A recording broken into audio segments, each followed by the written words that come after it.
March 15, 1989. The Magdalena River Jungle Lab had been running cocaine for Pablo Escobar for 18 months. Dr. Elena Vasquez was the head chemist. The woman Pablo trusted with his empire's most guarded secrets. That's exactly why the DEA paid her $200,000 to slow down production and feed them intelligence. For 3 weeks, Elena sabotaged batches, delayed shipments, and passed coordinates to her handler. She thought she was saving lives. She thought Pablo would never know. On March 18th, Pablo's sicarios arrived at the lab with machetes and gasoline. They killed everyone except Elena, made her watch, made her clean up, made her live with what her betrayal had cost. 34 years later, when her daughter walks into her clinic wearing a DEA badge and asking about the old formulas, Elena realizes the past never really dies. It just waits. Before we jump back in, tell us where you're tuning in from, and if this story touches you, make sure you're subscribed because tomorrow I've saved something extra special for you. Elena's hand trembles as she reaches for the clinic door handle, her daughter's silhouette still visible through the frosted glass. 34 years of careful construction, the quiet doctor, the healing hands, the woman who'd lost her husband to cartel violence and rebuilt her life in service to others, all of it threatening to collapse because Maria inherited her father's stubborn jaw and Elena's own relentless curiosity. The door opens before Elena can turn the lock. Maria steps inside, and Elena sees herself at 28. The same dark eyes that once watched chemical reactions with scientific fascination, now hardened by years of hunting the very people Elena once served. "We need to talk." Elena forces her voice steady. "Visiting hours ended an hour ago, mija. Whatever this is, cut the shit." Maria's badge catches the fluorescent light. DEA Special Agent Maria Vasquez. And before you ask, yes, I kept your name. Seemed appropriate for hunting narcos. The irony tastes like copper in Elena's mouth. She gestures toward the examination room, buying time to think. 23 years she's practiced this performance. The grieving widow, the reformed woman, the doctor who chose healing over harm. Her patients call her Doctora Elena, never questioning why a woman with her obvious intelligence chose to run a free clinic in Medellin's poorest barrio. They sit across from each other, the same metal desk that's witnessed Elena's careful choreography of normalcy. Birth certificates signed with steady hands that once measured precursor chemicals. Death certificates for overdose victims. Every signature a small penance that never balanced the scales. Someone's been manufacturing cocaine using a very specific process, Maria says, sliding a manila folder across the desk. Ether precipitation followed by acetone wash, then a potassium permanganate purification step that shouldn't work but somehow produces 97% purity. Elena's chest tightens. She invented that process. In a corrugated metal lab surrounded by green hell, she'd revolutionized Pablo's operation with chemistry so elegant it turned plant paste into white gold. The folder remains untouched between them. I wouldn't know anything about that. Bullshit. Maria leans forward. 3 labs using this exact formula have been discovered in the past 6 months. The cartels are calling it Vasquez White on the streets. Ring any bells? The name hits Elena like physical violence. She'd heard whispers. Her reputation had become legend among the chemists who survived Pablo's war. But she thought it was ghost stories, cautionary tales told in the shadows of Colombia's endless drug trade. "I'm a family physician, Maria. I treat pneumonia and broken bones. You have a PhD in biochemistry from Universidad Nacional. You published 12 papers on alkaloid extraction before you disappeared in 1989. Maria's voice sharpens. The same year Pablo Escobar's primary cocaine lab was raided by joint Colombian DEA forces. Elena's hands remain flat on the desk, but her pulse pounds against her collar. She's rehearsed this conversation 1,000 times in sleepless hours, but she never imagined Maria would be the one asking questions. Never imagined her daughter would choose the path that led directly to Elena's buried sins. "After your father died, I needed a fresh start. Medicine felt like... Dad died in 1991. You changed careers in '89. Maria opens the folder, revealing surveillance photos, grainy images of a jungle lab, equipment lists, chemical supply manifests. Elena's handwriting on purchase orders for acetone and ether. Want to try again? The photos are artifacts from another life, evidence of the woman who believed intelligence could be traded for absolution. Elena recognizes her younger self's meticulous notes in the margins, the same careful script that now writes prescriptions for antibiotics and anxiety medication. I don't know what you're looking for here. I'm looking for the person who designed these processes. Because whoever's using them now isn't just making cocaine, they're making it for Pablo's old suppliers. The Ochoa family. Los Pepes remnants. People who want revenge for what happened in 1989. Maria pulls out a final photograph. Elena's breath catches. Carlos Medina, her lab partner, 26 years old and brilliant. Dead 34 years now, his throat opened by Pablo's sicarios while Elena watched. Next to his photo, a man she doesn't recognize. Younger, harder, with Carlos's eyes. Meet Santiago Medina, Carlos's son. He's been asking questions about his father's death, about the American informant who sold out the Magdalena lab. Elena's carefully constructed world tilts on its axis. Santiago would have been a child when Carlos died. Now he looks like a man capable of finishing what his father's killers started. He knows you're alive, Mama, and he's coming to Medellin. The clinic's fluorescent lights buzz overhead, casting everything in harsh relief. Elena stares at her daughter's badge, at the symbol of the organization that once paid her blood money to betray her colleagues. The same organization that let her disappear when Pablo's revenge turned the jungle red. You need to disappear, Maria continues, tonight. I can arrange protection, but you have to tell me everything. The formulas, the labs, the bodies, all of it. Elena finally touches the folder, her fingers tracing Carlos's photograph. And if I don't? Maria's expression hardens into something Elena recognizes. The same ruthless calculation that once made her the cartel's most valuable asset. Then you'll join him. Elena's fingers remain frozen on Carlos's photograph, the paper warm beneath her touch. Through the clinic's thin walls, she can hear the evening sounds of Barrio Cristo Rey, children playing football in the narrow streets, the distant hum of motorbikes, vendors calling out their final sales of the day. Ordinary sounds that have anchored her for 23 years, now feeling fragile as spider silk. You look like your father when you make threats, Elena says quietly, not lifting her eyes from the photo. He had that same way of going cold when he wanted something. Maria shifts in her chair. Don't deflect. We don't have time for... He used to bring me coffee. Elena's voice carries the weight of decades. Every morning at 6, black with 1 sugar, he said brilliant women deserved small courtesies. She traces the edge of Carlos's image. He was going to propose to his girlfriend, Esperanza. She worked at the school in Puerto Berrio, taught 3rd grade. He showed me the ring, his grandmother's emerald. Said he was going to ask her after his last month in the lab. The fluorescent lights continue their mechanical buzz, casting shadows that seem to shift and breathe. Elena finally looks up at her daughter, seeing past the federal agent to the 8-year-old girl who used to help organize medicine bottles by color, who asked endless questions about how pills worked and why people got sick. I never told you about your brother. Maria goes very still. What brother? Miguel. He would have been 2 years older than you. Elena's throat tightens around words she's carried in silence for decades. I lost him in the 3rd trimester. 1986. The stress, the chemicals, the isolation, my body couldn't hold him. She pauses, watching comprehension dawn in Maria's eyes. That's when I knew I had to get out. But by then, I knew too much. Pablo doesn't give retirement parties. Outside, a motorcycle backfires, and both women flinch. The sound carries echoes of other motorcycles, other gunshots, other moments when life balanced on the edge of a trigger pull. The DEA found me through my medical supplies, Elena continues, her voice gaining strength. I was treating the lab workers. Chemical burns, respiratory problems, accidents with equipment. I needed antibiotics, proper bandages. When their buying patterns caught federal attention, I became useful. An asset. Maria leans back, her badge no longer catching the light. You were their informant.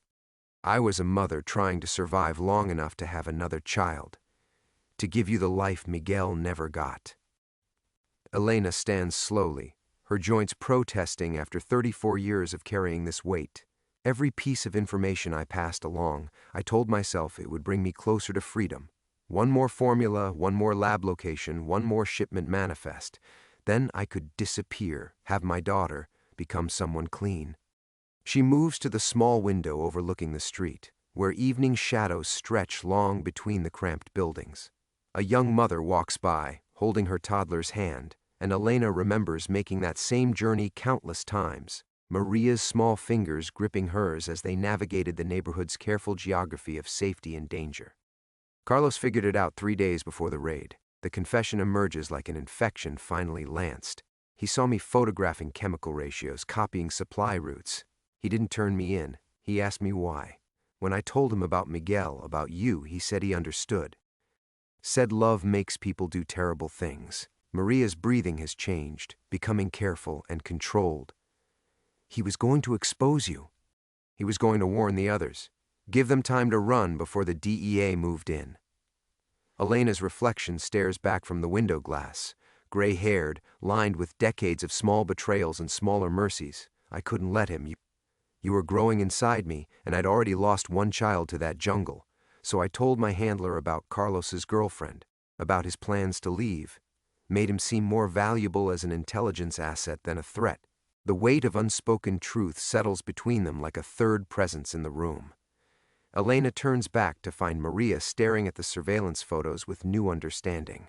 They used him as bait. Pablo suspected a leak. My handler thought if Carlos appeared to be cooperating, feeding false information, it would satisfy Pablo's paranoia while protecting the real operation. Elena's voice cracks. Instead, Pablo had him killed as an example. Made sure I watched, made sure I knew the cost of betrayal before he decided whether to kill me too. A car passes outside, headlights sweeping across the clinic walls. In the brief illumination, Elena sees herself as she truly is. Not the neighborhood's beloved Doctora Elena, but the woman who built her new life on her lab partner's grave. Santiago isn't just coming for revenge, Elena whispers. He's coming for justice. And after 34 years of pretending otherwise, maybe it's time I admitted he's right. The old rotary phone on Elena's desk rings. Neither woman moves.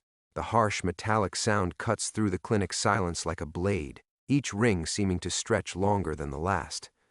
Elena stares at the black receiver, her stomach turning to ice. No one calls the clinic after hours. Her patients know to use the emergency line, and Maria came in person. On the 5th ring, Elena's hand moves toward the receiver without conscious thought. Don't, Maria whispers, but Elena is already lifting it to her ear. Doctora Vasquez. The voice is young, polite, with the careful pronunciation of someone who learned English as a second language. This is Santiago Medina. I believe you knew my father. Elena's legs give out.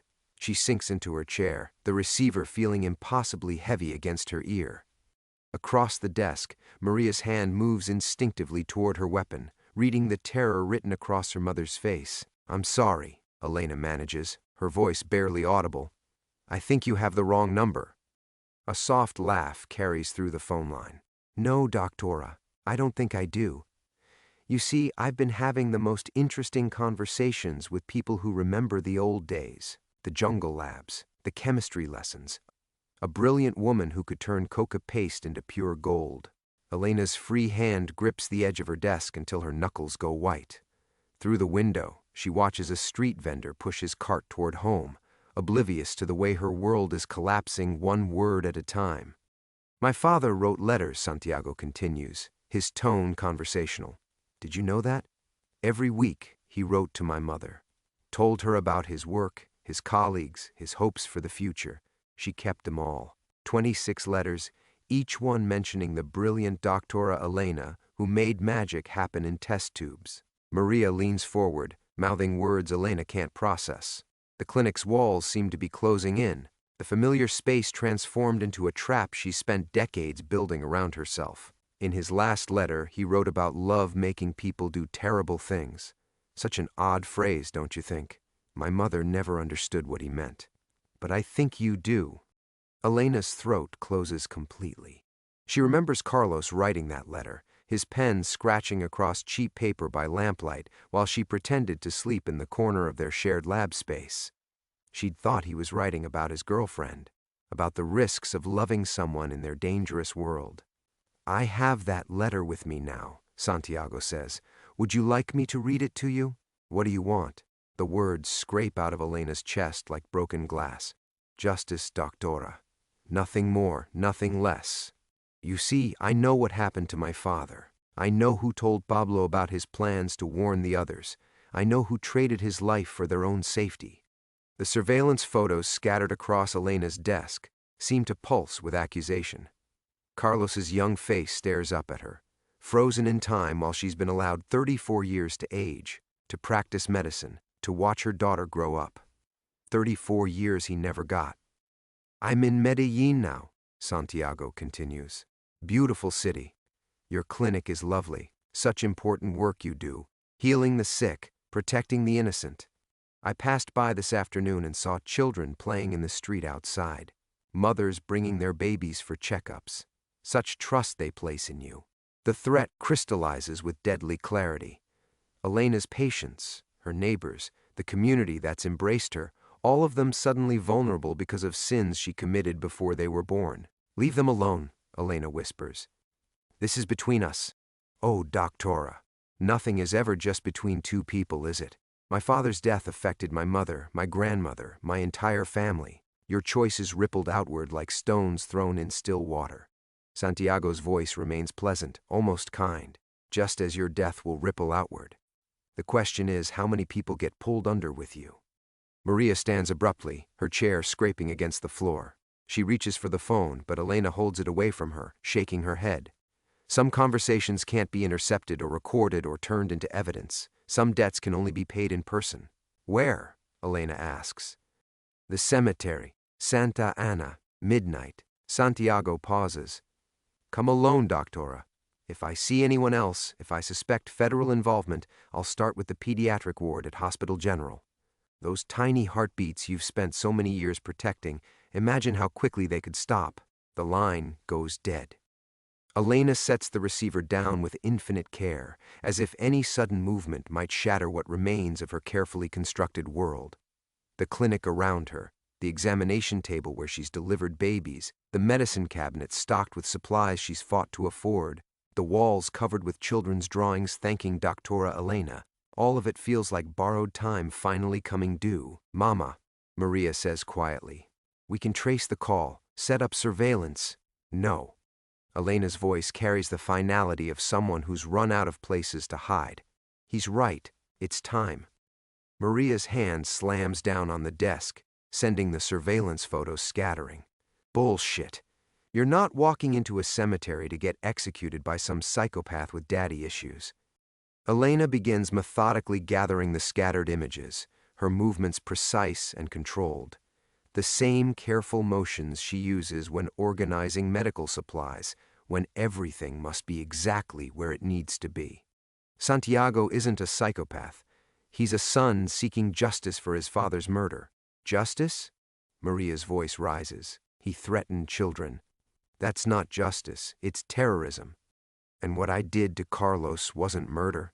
Elena's hands still on a photograph of the jungle lab, the corrugated metal building where she learned the true weight of survival. "I've had 34 years to practice calling it other things. Self-defense, necessary sacrifice, protecting my unborn child." She looks up at Maria. "But Carlos is still dead, and I'm still breathing." The clinic feels smaller now, walls pressing inward with the weight of decades-old guilt. Maria moves to the window, her posture rigid with the kind of controlled tension Elena remembers from Pablo's compound, the way people carried themselves when violence might erupt without warning. "We call backup," Maria says, her voice taking on the clipped authority of federal training. "Set up a perimeter around Santa Ana, snipers on the high ground. When Santiago shows, he won't show if he smells law enforcement. You heard what he said about the hospital." Elena's throat tightens around the words. "Pediatric ward, Maria. Babies who can't even walk yet." A motorcycle passes outside, its engine popping and crackling as it fades into the distance. Both women freeze until silence returns, But the sound has stirred something primal in Elena's memory. The smell of jungle rot and chemical fumes. The constant buzz of insects and distant gunfire.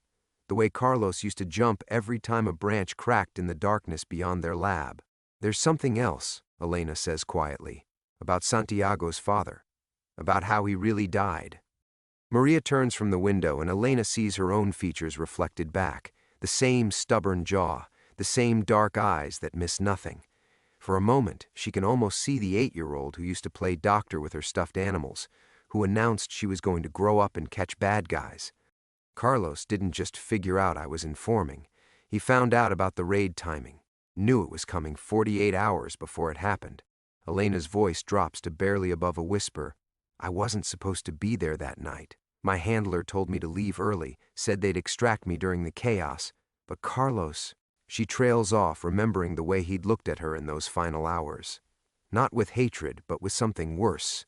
Profound disappointment from a man who'd believed in her better nature. He asked me to stay.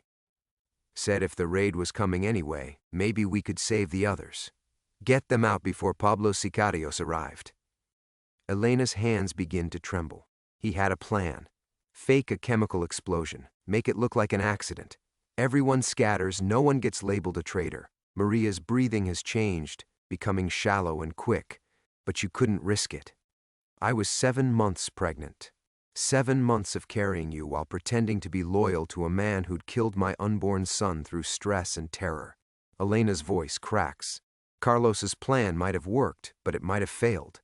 And if it failed, if Pablo suspected I was involved, the unfinished sentence hangs in the air like smoke. Outside, children's voices echo from the street, laughter and shouts from a pickup soccer game that will end when the last light fades.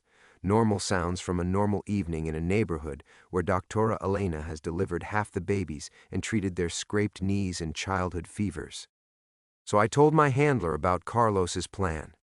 Made it seem like Carlos was the primary informant, like he was orchestrating everything. Elena's confession emerges in broken pieces. They used the information to make the raid look like Carlos had betrayed the location.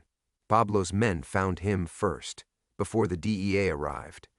They made sure I watched before they decided what to do with me. Maria's face has gone pale. How did you survive? Pablo thought I was another victim of Carlos's betrayal, a colleague who'd been fooled by a master manipulator. Elena's laugh carries no humor. The irony was perfect. The real traitor, hidden behind the manufactured guilt of a dead man. A car backfires somewhere in the distance, and Elena flinches hard enough to knock a pen off her desk. The small plastic cylinder clatters across the floor, coming to rest against the wall where a child's drawing shows a smiling woman in a white coat. He knows, Elena whispers. Santiago knows all of it. The letters, the timing, the way his father died while I walked away. He's not coming for revenge. He's coming to correct history, to make sure the right person pays the price. Maria reaches for her phone, but Elena's voice stops her cold. If you call this in, those children die, and maybe they should. Maybe that's what justice looks like after 34 years of lies. The words hang between them like a blade, sharp enough to cut through 34 years of careful reconstruction. Maria's phone remains frozen in her hand, the screen's blue glow casting shadows that make her face look hollow, aged beyond her years. Don't, Elena says quietly. Don't make that face. Don't look at me like I'm a stranger. But Maria is already stepping backward, her federal training warring with something more primal. The child's need to believe her mother incapable of such calculation. Those children aren't responsible for what Carlos's son thinks he knows. Aren't they? Elena's voice carries a terrible calm. What about the children who died because of the cocaine I helped perfect? The overdoses, the violence, the families destroyed by product that moved through my formulas? She gestures toward the clinic walls covered in crayon drawings. I've delivered 43 babies in this neighborhood, treated hundreds more for everything from scraped knees to pneumonia. How many does that balance? What's the mathematics of redemption? Maria's hand tightens on her phone until Elena can hear the plastic case creaking. You can't calculate morality like a chemical equation. Can't I? I've been trying for decades. Elena opens the bottom drawer of her desk, revealing something that makes Maria's breath catch. A small wooden box, carefully maintained, containing what looks like letters tied with a faded ribbon. Carlos's mother sent these, after he died. She thought I might want to remember him. Elena's fingers trace the ribbon with the kind of reverence usually reserved for relics.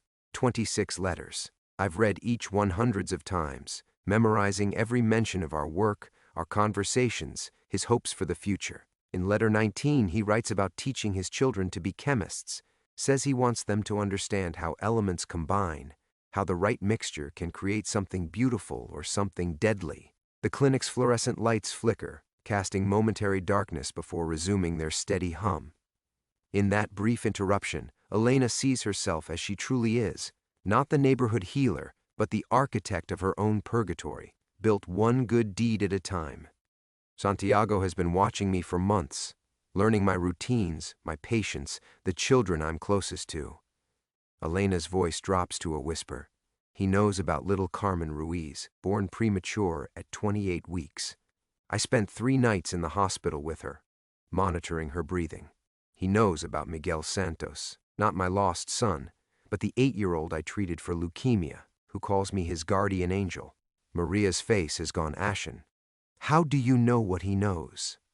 Because he told me. Every detail, every connection, every thread that ties me to this community. Elena stands slowly, her movements careful and deliberate. He's not just threatening random children, Maria. He's threatening the ones whose deaths would destroy me specifically, the ones I've poured my guilt into, trying to balance scales that can never be balanced. The weight of understanding settles over Maria like a physical force. Her mother hasn't just been hiding from her past, she's been trying to earn her way out of it, one saved life at a time. But Santiago understands that redemption isn't mathematics. It's a luxury Carlos never got to attempt. The cemetery, Elena continues, moving to a small safe hidden behind medical certificates on the wall. Santa Ana isn't random either. Section 7, row 12. That's where they buried the unidentified bodies from 1989. The lab workers who died in raids, whose families never came forward because association with Pablo meant death. Elena's hands shake as she works the safe's combination. Inside, Maria glimpses documents she's never seen, birth certificates, medical records, and something that makes her blood freeze, a small revolver, clean and obviously maintained. Carlos isn't buried there, Elena says, retrieving the weapon with practiced familiarity. His family claimed his body, gave him a proper funeral in Bogotá, but 3 other chemists died that night, men whose names I never learned, whose families never knew what happened to them. Santiago chose Santa Ana because that's where the real victims are buried, the ones who died for my survival. Maria's training screams at her to intervene, to treat this like any other hostage situation. But the federal agent is being overwhelmed by the daughter, by the growing realization that her mother's guilt runs deeper than betrayal. It's foundational, structural, the weight-bearing beam that supported every good deed for 3 decades. He's not planning to kill you quickly, Maria says, understanding crystallizing like a chemical reaction. This isn't about revenge, it's about confession. Elena checks the revolver's chamber with the efficiency of someone who's done it countless times before. Santiago wants the truth, all of it. Every detail of how his father died, every choice I made, every lie I've told since. He wants it recorded, documented, preserved. She looks up at her daughter. And then he wants justice. The clinic around them no longer feels like sanctuary. It feels like a courtroom where Elena has been both judge and defendant for 34 years, and the verdict is finally coming due. Maria stares at the revolver in her mother's hands and something fractures inside her chest. Not surprise, but recognition. The weapon's weight, the practiced way Elena handles it, the small callus on her trigger finger that Maria has noticed 1,000 times but never questioned. You've been carrying this for 34 years, Maria says, and it's not a question. Elena's silence is answer enough. She sets the gun on the desk between them, and Maria sees the truth written in every careful movement. Her mother hasn't spent decades hiding from her past. She's been preparing for this moment, waiting for someone like Santiago to come calling in the debts. The nightmares, Maria whispers, pieces clicking into place with horrible clarity. When I was little, you used to wake up screaming about chemicals. I thought it was trauma from working in the labs. It wasn't about the chemistry, Elena says quietly. It was about the choice. Every night, I dream about that moment when Carlos asked me to stay, to help save the others. And every night, I choose differently. I help him evacuate the lab. I warn the chemists. I find a way to save everyone. Her voice breaks. And every morning I wake up to remember that I chose you instead. The words hit Maria like a physical blow. All these years, she's carried the weight of being Pablo Escobar's chemist's daughter, never realizing she was something worse. The reason her mother became a murderer. That's not, Maria starts, but Elena cuts her off. That's exactly what it is. Carlos died because I couldn't risk losing you. Those other men died because I needed them to be the scapegoats. Every choice I made was about protecting my unborn child, even if it meant sacrificing everyone else's children. Elena's hands tremble as she touches the wooden box of letters. Do you know what Carlos wrote in his last letter? Elena holds life and death in her test tubes, but more than that, she holds love. I pray it doesn't destroy her. Maria feels the ground shifting beneath her feet, everything she's understood about her mother's motivation crumbling. He knew. Carlos knew you were pregnant. He figured it out 2 days before the raid. The morning sickness I couldn't hide. The way I'd stopped eating certain foods. He was brilliant, Maria. Too brilliant for his own good. Elena's voice carries a grief so deep it seems to come from her bones. He offered to help us both escape. Said we could disappear before the DEA arrived, before Pablo's revenge came. All I had to do was trust him. The clinic's walls seemed to pulse with the weight of revelation. Maria remembers every bedtime story about her father. The fictional doctor who died in a car accident, the gentle man who would have loved her completely. But the real story is standing before her, Carlos, who died trying to save the woman carrying another man's child. My father, Maria says, her voice hollow. Tell me about my real father. Elena's face goes completely still. What? Carlos wasn't my father, was he? That's why you couldn't trust his plan, why you couldn't risk everything on his word. Because you weren't just protecting any baby, you were protecting Pablo Escobar's child. The silence stretches between them like a chasm. Outside, a church bell tolls 8 o'clock, and Maria counts each ring like a countdown to the end of everything she's believed about herself. No, Elena whispers, but her denial carries no conviction. Pablo never... We weren't... Stop lying. Maria's federal training takes over. The interrogation techniques she's learned to strip away deception. You were his lead chemist for 18 months. You lived in his compound, worked directly under his supervision. And you were terrified enough of losing me to betray your friends. Her voice drops to a deadly calm. What aren't you telling me? Elena collapses into her chair as if the weight of 34 years has finally become too much to bear. When she speaks, her voice is barely audible. Pablo didn't force himself on me. That wasn't the kind of monster he was with his own people. But he was charming when he wanted to be, protective, and I was young and scared and so far from home. The world tilts sideways. Maria grips the edge of the desk, her knuckles white against the wood grain. Every case she's worked, every arrest she's made in the name of justice, every time she's sworn to uphold the law, all of it built on a foundation of lies so complete she doesn't know who she is anymore. Santiago doesn't just want justice for his father, she says, understanding flooding through her like poison. He wants justice for everyone Pablo Escobar destroyed. And I'm the living symbol of everything wrong with that world. The daughter who lived while better men died. Elena reaches for her, but Maria steps back, putting the desk between them like a barrier. He's right, Maria whispers. Santiago is right. You should have died that night instead of Carlos. The words hit Elena like a physical blow, but what breaks her completely is the recognition in her daughter's eyes. Not hatred, but the terrible clarity of someone finally seeing the truth.